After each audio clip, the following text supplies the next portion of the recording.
Hello, everybody. Let me stop the share. Louise Edington, Cosmic Owl of Cosmic Owl Astrology, with your week ahead forecast. And we have a big week with Mercury stationing direct, Venus stationing retrograde, a Pisces new moon, Ceres moving into Pisces, and it's the energy is just of this one of cleansing, letting go, releasing, big tides turning. There could be some big watery events, but a lot of emotion of all kinds, both compassion and grief and loss, but also the highs, the magic. We're entering this major portal of change that I've talked about many times. So before I share though, Tuesday my Venus retrograde class begins. I'm recording this on Venus Day the 21st, so we've got 4 days till it begins. Still time to register. It's an initiatory astro-shamanic journey where I bring in myth and all kinds of things, and it's absolutely amazing. But also this Venus retrograde is just like off the charts, with a Mercury retrograde, 2 eclipses and more. It's just like so crazy. So the potential for transformation and rebirth energy internally, healing from the inside out, is immense. And the course will work with the energies. It's divinely guided. Honestly, this dream came to me. I mean, this course came to me in a dream, literally. But this one is just going to be like amazing. And if you have any difficulty affording the full amount, I want you to be really honest about this, because I put everything into this. But if you are struggling and would really like to join, please email me, louise@louiseedington.com, and just tell me what you can seriously afford, because this is a very valuable course. But, you know, I would not turn somebody away for difficulty. Okay, so February the 23rd, Sunday, diving in. I'm going to pull some cards at the end, as always, to guide you for the week.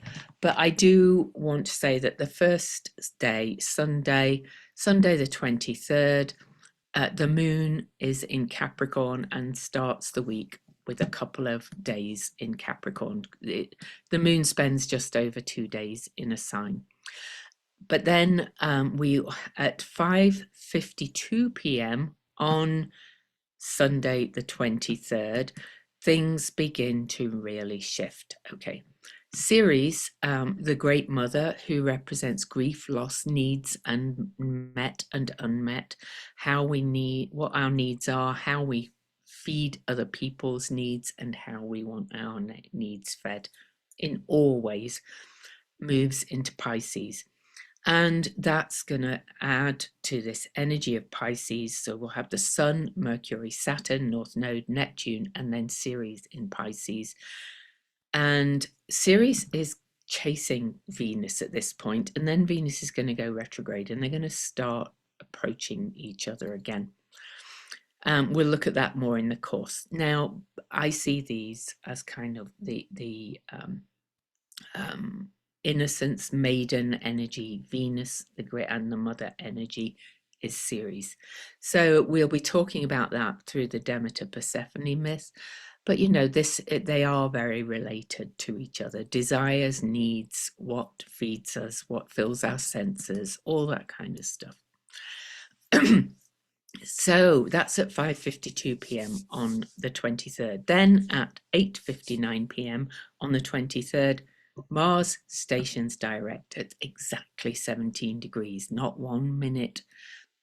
So you can see that at this point it's 17 degrees 1 minute. Well, 17 degrees 0 minutes, Mars will station direct. That means this degree is so potent because Mars has already been at the 17 degree mark for a while, and because he's stationing direct right at the very beginning of the degree, he's going to be at that degree mark for such a long time. And so if you have anything around 17 degrees, especially of the cardinal signs, Aries, Cancer, Libra, and Capricorn, you will feel this. But this Mars station is very, very sensitive. Mars is not the happiest little bunny in the sign of Cancer. Cancer is very protective, very inward, in the shell, the crab. It's a very yin sign, and Mars is action and forward movement, and does not like to be sidle along sideways like the crab does, like Cancer does, right? But Mars is also the divine masculine in the sign of Cancer that rules the stomach. And he's kind of a little bit oversensitive in this, shall we say. And this is not just men or women, but this is that energy of the yang. It feels very kind of sensitive and touchy in this energy. It can be a little bit prone to outbursts, or also to being very easily emotionally triggered, because Cancer is an emotional sign. But also Mars has been, teaching us that the divine masculine can also be that kind of guardian protector energy, not just aggressive, going out there, getting things. So Mars is kind of being taught to be a human being, not a human doing in Cancer. And, Mars really does like push forward, keep going. Now we can see some of that oversensitivity in certain male figures in the world right now, and how they are kind of acting out to cling on to their alpha male kind of status, when really, the world needs people to honor both energies, yin and yang, within them. So, it's a touchy spot, and we're feeling it already on Friday the 21st as I record this, and we'll feel it for a few days after Mars stations direct as well. Okay, so on to the 24th. On the 24th, we still have the moon in Capricorn, about halfway through, and there are no major aspects other than ones with asteroids other lunar aspects, which I always look at on a daily post in Substack. So on to the February the 25th. On February the 25th, the moon will enter the sign of Aquarius, but it's in the balsamic moon phase. It's heading into the dark of the moon. It's going to be in Aquarius then for a couple of days. Okay, now let me see, do we have any major aspects on the 25th? I did miss highlighting one, so I'm glad I checked through again. I usually do a printout of all my aspects, and occasionally I miss one. So let's go and have a look. Wednesday the 25th.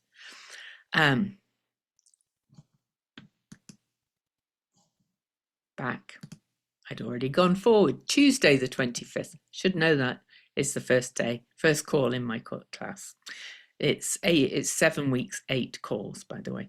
So on the 25th, you can see that the moon is moving into Aquarius. I already mentioned that.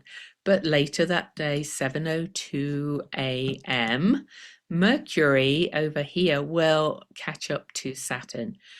That's an aspect that is going to bring some real clarity. Or some hard lessons. It can be a little bit like a block, a little bit like a slap in the face, but this can be around your self-limiting beliefs, but also how things are breaking down out there, structures and so on. But Mercury and Saturn, remember Mercury is then going to go into Aries and also go retrograde, is also saying think about you creating boundaries and structures to support yourself through this time. Okay. Then, okay, on to the next day. This time we're going to Wednesday the 26th. So I did that whole video on this adaptability and all the mutable stuff going on. Well, I'm so mutable, all this stuff is hitting me. So just forgive me in advance. Please for any confusion and any kind of skipping ahead of dates and weird things like that. So on to the 27th, and the moon moves into the sign of Pisces for over a couple of days. And on the 27th, we have first at 4:37 a.m. Mercury has passed Saturn. Mercury's moving pretty fast at the moment, looks still. So fast. Mercury now will sextile Uranus, who is also still at the degree he's stationed direct at, 23 Taurus, another very potent degree and the most human of numbers. I've talked about it a million times. I'm not going to go through all the reasons why, but it's also the number of chaos magic. But anyway, Mercury is the mind. Uranus is kind of the genius mind, that kind of seeing the patterns kind of thing. So Mercury sextile to Uranus is really going to bring some big aha moments, I think, especially after the slap in the face or clarity that you may have received from Mercury's conjunction with Saturn. But really, it's all about getting rooted in your own body and spirit, because spirit, Pisces, body, Taurus. So you may have some big ahas around what you need to do and what you need to set intentions on, because at 7:44 p.m. on the 27th, we have the Pisces new moon at 9 degrees. I did a whole video on that as well, but I will just say this is the sign of beginnings and endings, Pisces. It's the cosmic soup of creation, but it's also the dissolution at the end of the zodiac. And the number 9 for 9 degrees is also endings and beginnings. It's completion and new starts. We are just in this time. The next 8 weeks are just crazy rebirth energy, is all I can say. I've said it many times, but I'm going to say it again. So make those new moon intentions really strong. Okay. I do want to mention that by this point on the new moon, Venus is at 10 degrees Aries, which is the degree she is going to station retrograde at. So on February the 28th, the last day of February, because it's not a leap year, on February the 28th, the moon is still in the sign of Pisces. The new moon has not gained light yet, but the moon, I don't normally mention these things, but the moon will cross Saturn, sextile Uranus like Mercury did, and then the moon and Mercury will meet. So that will bring your emotions into all of this. This is a deeply compassionate new moon, but also a deeply emotional new moon. So all the changes and the chaos and the dissolution out there, you've got to do your self-care. You've got to do your self-regulation. And you've got to find your people and community and connect with others as emotional support. Okay. March the 1st. So again, when planets station, you feel it for a few days either side. Venus, you will already have been feeling this as the week carries on. It gets stronger and stronger as we go through the day. But earlier in the day, on March the 1st, 3:05 a.m., the moon will cross the North Node, which is in square to the galactic center, and cross Neptune. And this is again heightening up this test of faith and test of belief that we are all experiencing so much right now. But that the test can bring heightened faith and belief, right? So, but then at 4:51 a.m., the moon enters the sign of Aries for a couple of days, all right? And then at 11:35 a.m. on March the 1st, Mercury will conjunct the North Node, our potential, our dharma, if you like, what we're heading towards. Are we choosing to step into this higher faith and higher belief, and also this kind of higher knowing and becoming our own kind of hierophants, if you like, which are kind of translating spiritual knowledge? Okay. And then at 7:36 p.m. on March the 1st, the Venus will station retrograde at 10 degrees 50 minutes Aries. But then the moon will conjunct Venus at 10:25 a.m., so less than 3 hours later, also at 10:50 Aries. That's another thing I have not seen before when I've done Venus retrograde classes. Venus stationing with the moon conjunct at that same degree. So we have the moon and Venus both very yin, divine feminine energies, both about feelings and connection, in the sign of Aries, in Mars' own sign. And Mars has just stationed direct, saying, I'm coming to claim my space, if you like, in many ways. And this is within all of us. This is, again, not just about men and women, though it is that as well. So March the 2nd, we're still feeling that Venus station, but the moon starts to move away from Venus on March the 2nd. But at 11:21 a.m. on March the 2nd, which is next week's video really, but I'm going to just cover the first aspects of the week. Mercury will conjunct Neptune. But this is the North Node and Neptune are both Mercury and Venus are going to come back and conjunct these again when they're retrograde, right? They're both going to be retrograde from Aries into Pisces and meet these bodies again. But Mercury conjunct Neptune is saying, let go of that extreme linear empirical thinking and really allow your mind magic to work and start to have faith that you can, that in the beginning was the word, and words create, thoughts become things, words become things. Start to be mindful of your words and what you are putting out in the world and what you are taking in as well as information. Okay.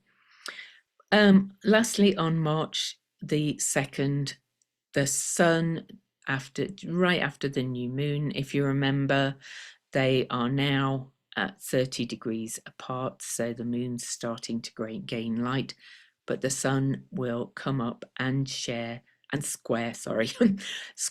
Jupiter. Jupiter has now moved off of the station direct degree where he's stationed direct. That was 11 degrees, and they will square off at 12 degrees, and that is about another sign of adapting your perceptions, your thoughts, how you see people, how you see yourself, the sun, the core, and stepping into new ideas and new faith and new belief and new areas of trust. But it's all about also integrating information and the rational mind and the non-linear mind, the right and left brains, if you like. So, really, this is what this whole thing is about. Moving into this quantum age of realizing everything is interconnected, including the yin and yang within you. We've had that yin yang symbol forever. We have it like the two sides, the black and white, kind of interconnected. But also then we have the two dots as well. It's like every part of this cosmos is interconnected in that yin yang symbol, and we are beginning to realize that or fully embody it in this huge shift in human consciousness. So I want to pull 3 cards, and I am pulling from the Red Seeds Tarot, which is one of the decks I will use for the Venus retrograde class, because it tells the story of Demeter, Persephone, and Hades in tarot form. So I'll be using it in a very specific way, because to my mind, that is the story of the Venus retrograde. Inanna's journey to the underworld is also reflective of the Venus journey, but I see that more as the behind the sun, the superior conjunction part of Venus journey. Demeter is the mother, and that's Ceres, and that's the of the earth. This is, and the sun, sorry, Venus is closest to the earth during her retrograde. That's why. And I think the mythic story tells the story of the Venus retrograde, and I will talk about that in the class. All right, so ooh.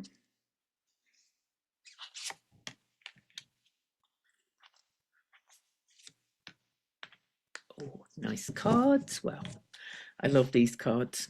So I am going to get the book. So this is the book, The Red Seeds Tarot. It's available on Etsy. You have to, I think you have to get it from the UK though. It's which makes shipping quite expensive. I got it from the UK. I'm not sure, but it's on Etsy anyway. So I got the Two of Torches. And this is opportunities. Sometimes two sets of hands are better than one. This card revolves around a relationship or a partnership that is dynamic and creative. Clarity, mutual ideas, plans and enterprises may offer us opportunities. I am going to say that this could be the duality of that right and left brain that I've talked about, but let me read you the quote that this book has with this. Sometimes our light goes out but is blown into flame by another human being. Each of us owes deepest thanks to those who have rekindled this light. And that was Albert Schweitzer. Now, I've been talking about finding your people that lift you up. And a couple of friends and I are creating an intentional, supportive community for free. So I will post the link in the comments, or come and follow me on my Substack, and I will post the link out on my Substack to the free part at least of the posts. We're going to be having regular gatherings, and we're hoping to build the spaces and bring other people in as well, just to moderate the spaces and keep them safe so that people can share. We're going to have an information space and organizing space where you can find information about organizing of all kinds, but mostly this is meant to pool both physical and material and spiritual resources so that you can come into community and all support each other in this amazing time. And then the next card for the week. So that's the start of the week. Okay. This one is the Seeker of Bees. A bee is never as busy as it seems. It's just that it can't buzz any slower. Kin Hubbard. I am enlivened, this one says. Now, I'm going to talk about my own version of this, because a lot of what could happen this week, especially with all this Pisces energy, and with Mars stationing direct in the sign of Cancer, which is the stomach, there could be a lot of anxiety and fear and things like that. I did some work on anxiety, fear of public speaking, to be quite honest. And the person that helped me, she asked me to speak to the anxiety, which usually sits in the gut, and see it as butterflies and feel them as enlivened and allowing them to fly around your body. This is another good way of releasing that, where we hold that fear and anxiety in our bodies that keeps us from trusting and having faith and movement. We kind of get paralyzed sometimes with fear, and we start to get stomach ache, or we feed our fear with something. I would use other activities. Also, maybe use polyvagal theory. There's lots of things like that. Now, the end of the week, Ace of Vessels, which is nice. This is, I am a receptacle. The sea is the favorite symbol for the unconscious, the mother of all that lives. And that's from Carl Jung. And this is basically allowing yourself to be a vehicle of divine service and diving deep into the unconscious, having the opportunity to emerge, my word of the year, and it just keeps coming up, with a recognition of unknown parts of ourself. This card flows like the sea, offering us healing, intuition, sensitivity, love, and purity. What new feelings are we holding close to our heart? Take notice of your dreams. They will be offering messages that may help you understand your inner world. You are held in the flow of the Great Mother. Dive deep. Have a wonderful week.